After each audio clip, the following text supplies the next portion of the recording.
Hello, hello, hello. You're tuning into another episode of The Wunderkind Show. Today's other topic. What are the Ravens doing? Who is a Tarik Black? That's not DeAndre Hopkins. And you know it's not DeAndre Hopkins. So, the Ravens added a 6'3", 210-pound receiver that has less career catches than Miles Boykin. Less career catches than Prochet. Less career catches than Tyler Wallace. Hey, yo, they were like, oh, hey, yo, y'all want DeAndre? We got DeAndre 2.0. Yo. But no, look, I don't know why they went out and got this player, but, you know, it kind of is what it is. Everybody knows what everybody wants right now. It's been the trending topic with everything Ravens for the past 2 weeks. Everybody's clamoring, hoping, wishing, praying for the addition of one named DeAndre Hopkins. And the longer it goes on, the longer it seems less and less likely that he'll be here. But during draft time, as we all have found out, in the words of the long, great forward, Kevin Garnett, anything is possible. So anything can happen. You know what I'm saying? And look, I guess I'm okay with him being a practice squad guy. I don't, tell you the truth, at this point, I want him to put or add players that can play.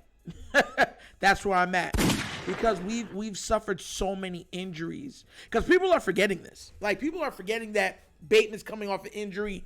Duvernay's coming off an injury. Talon Wallace is coming off injuries.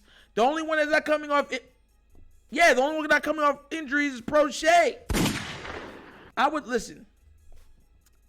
Big guy, 6'3", I get it. Man, but there has to be somebody better than Tarik Black. Like, somebody. But hey, that's just me. But also what I wanted to touch on this again was earlier on, I said that, you know, that the 49ers still had a large shot at obtaining Lamar Jackson. And I got some, some feedback, but I got some resistance. We'll just call it resistance. And I want to make sure this is clear for everybody watching. I'm a Ravens fan. I really am. The thing is, I still hope for the best for Lamar Jackson. He's my favorite player. And here's the thing. A lot of people don't seem to understand this. I'm not one of them. The players are the one that plays the games. Not the owners, not the GMs, not the coaches, the players. So I have an affinity and love and respect for the players. You know why? Because for them even to make it to the NFL, they have to be the creme de la creme. The people that we say are horrible in the NFL are elite athletes in the world. So that's keeping it in, you know what I'm saying, in an understanding where I'm coming from. But here's the thing. The Ravens are a very sneaky organization when it comes to making moves that nobody sees coming. And I'm going to give y'all something what I thought about. Do y'all remember, was it last year, when the Steelers picked up Kenny Pickett, you know, a.k.a. Mr. Smallhands? And everybody thought that they were going to go with the quarterback that went to Tennessee. I think his name's like Malik something. I don't know why I can't remember his name. But y'all can remember. And he went to Tennessee. And everybody thought with the way that, the coach was going out, being at all of his days, watching everything, celebrating with them, that, hey, you know what I'm saying, he's definitely going to be a Steeler. And they never took him. They took who they really were going after. The Ravens do things 10 times more sneakier than that. And I think that, if they can't, Malik Willis, there it goes. I was looking it up when I was talking to you guys. So Malik Willis. And the Ravens are very sneaky in the way that they do things. And if y'all don't think that they have something planned on draft time, y'all have another thing coming. Listen, I was one of the people. I remember when they had all those draft picks. Remember? We had 1,764 draft picks. And I remember I was on Twitter and I was like, they're going to use every single one of them. And people were like, Nitro, you're crazy. You're stupid. I mean, I was calling a whole bunch of stuff for that. And they went out and used every single one. So I have a good idea of what the Ravens like to do. And I'm not going to lie to you. I could see a bombshell splash move happening during the draft. Just like when they let go of, Hollywood Brown. And refused to replace him. Oh! So, you know what I'm saying? It's just timing with things, right? The Ravens are a proud organization. And look, they have every right to be. They've won 2 Super Bowls without great quarterback. I mean, Joe Flacco had one of the greatest Super Bowl runs historically in NFL history, whatever.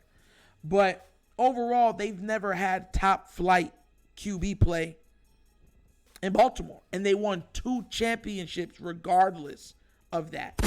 So they're a very proud organization, and I respect that. But I always try to tell people when it comes to certain things, there's an exception to every rule. You understand? Like, I tell this to people sometimes. Like, y'all don't think there's an exception to the rule when it comes to Joe Burrow and in the way that the Bengals are going to do business with him? You don't think there's an exception to the rule the way Herbert when Chargers do business with him? Y'all didn't see that there was an exception to the rule when Kansas City did the contract and everything with Patrick Mahomes? There are exceptions to every rule. Every rule. And you acting like they're not, who I'm talking about, the Ravens, is asinine to say the least. We're not talking about a DN who you think you could replace in the draft. We are not talking about a running back that you feel you could pick up off the junkie but put it in, he might be successful. We're not talking about one of the wide receivers that you've obtained that are well past the century mark. You get where I'm coming from? We're talking about a all-pro QB. An MVP QB, a league passing touchdown leading QB. Those don't grow on trees. They don't. They just don't. And that's why it frustrates me when how the Ravens have handled this. Because it's been ridiculous. Everyone keeps saying, "Oh, Lamar's holding up. Lamar's pissed. This deal should have been done years ago." With an S, not a year ago, years ago. And they let it fester. Listen, when I was telling people that, look, man, he might get pissed and not get, and try to screw them and try to make them wait and sweat a little bit because he's pissed. Now, look, I had said earlier with the 49ers, understand where I'm coming from. The 49ers do not have picks. A lot of picks this year. But after the draft, yeah.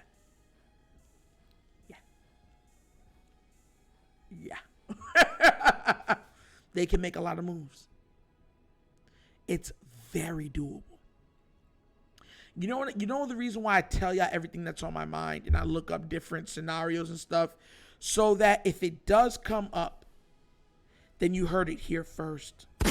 And I wanted to, and it's not just, and you notice there's certain things that I just won't entertain. But I want to show and say one last thing that y'all hope y'all remember. Remember when I had said that there will be fans to celebrate if we got Tannehill, and you had people, and I know a lot of you seen it, berating me, coming at me, and then when they said, well, Tannehill could be someone that the team's looking at, and you had a whole plethora of fans being like, Tannehill's not that bad, and he's cheaper. I wouldn't mind him after Lamar.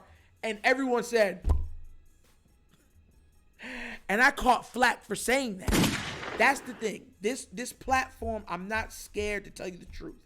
I'll never withhold the truth from you or what I deem to be the truth. I'm always going to give you my side. If you like it, great. If you don't, okay. But I want to be as honest as possible with you guys. And this 49er thing is a very big possibility. And I don't want everybody hoping for the best and planning for the best and not hoping for the best and actually planning for the worst. And I'm going to tell you this right now. If Lamar Jackson is not a Baltimore Raven after or during the draft, there's going to be some hearts that are dropping out the bottom of multiple Raven fans. And it will be a very angry time. But guess what? If, God forbid, that happens, you'll see the true colors of a lot of the fans that call themselves Raven fans that surround themselves with you guys. And you're going to get to see what they really felt about the player name, Lamar Jackson. And that's another episode of The Wunderkind Show! Thank you all for watching. You could be anywhere else in the world, but you hear me, and I appreciate that. And hold on, wait a minute. Let me put some pimping in it. So, we had a super thanks from Donnie Partlow. Thank you for the $10 super thanks. It's a very appreciated. Thank you for donating to this channel. It will never go without saying of how grateful I am for the support from you guys, because it's helping this platform grow. It's helping us reach higher heights, and that's what we're going to keep doing. Okay. And I also want to give a big thanks and shout out to Kenny for the $20 donation. Raise the roof. Thank you. Listen, man, y'all have been so great, man. You're supporting, you're donating, and I'm listen, guys, I'm working. I'm trying my best to make sure that you guys will have merchandise for this channel. Also, the Patreon is up and everything else. So make no mistake, I am working to give you guys the best content possible. So thank you. Thank you so much. And for anybody else that's new watching, thanks for watching. You know what I'm saying? Please do remember, like, subscribe, hit that notification bell, and leave a comment. I love the comments. We've been having a lot of diverse conversations in the comments, especially after what I said with the $40 and Lamar. It rubbed a couple of fans the wrong way, but it's okay. You know what I'm saying? I like differing opinions. That's what's needed in this world, and we can always agree to disagree. You know what I mean? And if you would like to donate to this platform, also at the bottom of the screen is a QR code to the Wunderkind Cash App. You can also find the Wunderkind Cash App in every description of every video that we put out on this platform. And what it goes by, the name of it, The Wunderkind Show. Also, in the description of every video is the Patreon, the newly minted Patreon for the Wunderkind Show, which gives you access to the Discord. It gives you access to questions from subscribers, and there will be free merch up and coming. So go out there, support, become a patron of the show. Let's build a community. Let's build a family. Team Wunderkind all the way. And once again, this is the Wunderkind Show. This is your host, Nitro, signing off. And as always, you guys knows my slogan. Peace. And I am out of here. Yep.